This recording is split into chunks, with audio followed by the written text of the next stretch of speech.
La conférence des chefs d'États et de gouvernement, réunie en sa 35e session ordinaire, les 5 et 6 février 2022, à Addis Abeba, a consacré la nutrition comme thème de l'année 2022 de l'Union africaine.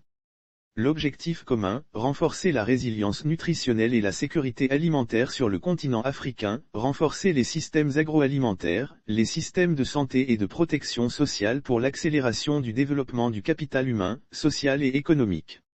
La Côte d'Ivoire a conduit, avec détermination, le plaidoyer pour inscrire la nutrition comme thème de l'année 2022 de l'Union africaine. Le président de la République, S.E.M. Alassane Ouattara, leader dédié de l'Union africaine pour le suivi de la mise en œuvre de l'agenda 2063, se félicite de cette décision majeure de la conférence et de l'intérêt manifesté par les États africains. La malnutrition est un fléau qui menace encore et toujours notre continent. Plus de 230 millions de personnes ont souffert de la faim ou de sous-alimentation en Afrique en 2020. Un Africain sur 5 est malnutri. Dans le même temps, le surpoids, l'obésité et les maladies chroniques non transmissibles liées à la qualité des régimes alimentaires augmentent rapidement.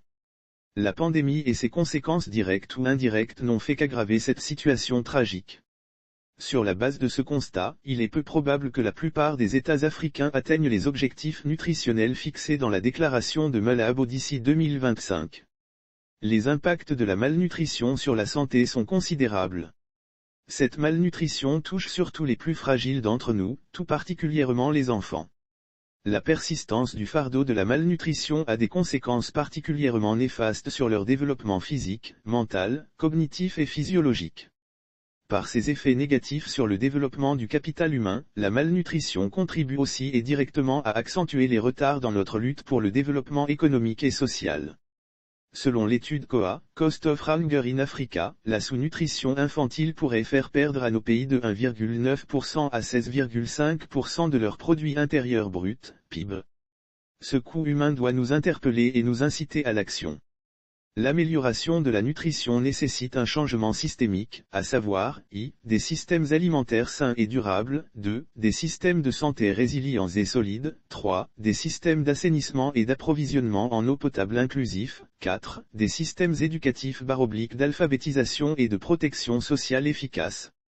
Une année dédiée à la nutrition permettra, entre autres, d'engager les États africains à renforcer, créer et ou maintenir, un environnement institutionnel, politique et financier durable et propice à la nutrition et à la sécurité alimentaire, et à mieux coordonner les efforts nationaux, régionaux et continentaux.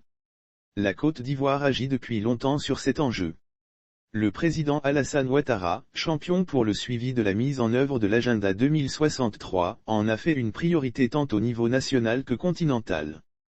Son engagement s'est traduit par la mise en place du Conseil national pour la nutrition, l'alimentation et le développement de la petite enfance, CONAP, et la création, en partenariat avec le Programme alimentaire mondial, PAM, du premier centre d'excellence régional contre la faim et la malnutrition, CERFAM, en Afrique de l'Ouest et du Centre. Ces deux structures sont placées sous sa haute autorité directe. Et en vue de donner une dimension continentale au CERFAM, le président de la République a sollicité son endossement par la conférence des chefs d'État et de gouvernement.